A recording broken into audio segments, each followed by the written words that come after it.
I so tired? It's like 2 p.m. and I've slept for like 10 hours. Like, where did these 10 hours even go? What the fuck happened?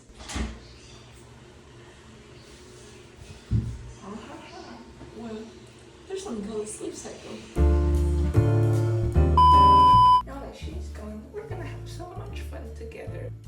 The sleep cycle is what you go through every night, and it lasts for about 90 minutes for each cycle. During that period, your body starts calming down and there's low voltage brain activity. You see, when you're awake, most of the electric activity in your brain is in the form of beta waves, which are higher frequency. Alpha waves become more prevalent when you're relaxed, such as when you're sleeping. Yeah, it's crazy, but I'm the same person. This hurts. So people usually take about 15 to 20 minutes to fall asleep. I mean, it varies though. Some of my friends take about an hour to fall asleep. Extenuating circumstances. I mean, I do have a video on tips to fall asleep. Please go watch that. Stage 2, taking up the plurality of the sleep cycle, is where K complexes and sleep spindles occur the most. So what are they? Basically just irregular wave activity in the brain. And guess what? If you've heard of these sayings, sleeping and studying, they were probably referring to the N2 stage of sleep. During the day, you gather a ton of new information.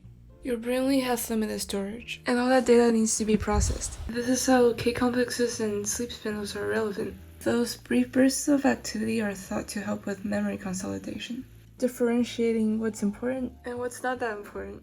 So that memory consolidation process during stage 2 basically filters out all the extra information, only keeping the useful and valuable ones gathered throughout the day, and helps you retain them. In that sense, pulling an all-nighter won't help you learn very much. Not sleeping means you won't have time to process and retain information. Okay. In about 30 to 60 minutes at the N3 stage, you go into a deep sleep. During this stage, the body repairs and regrows tissues, builds bone and muscle, and strengthens the immune system. Experts believe that this stage of sleep is the most important and restorative, and it is also critical to insightful thinking, creativity, and memory.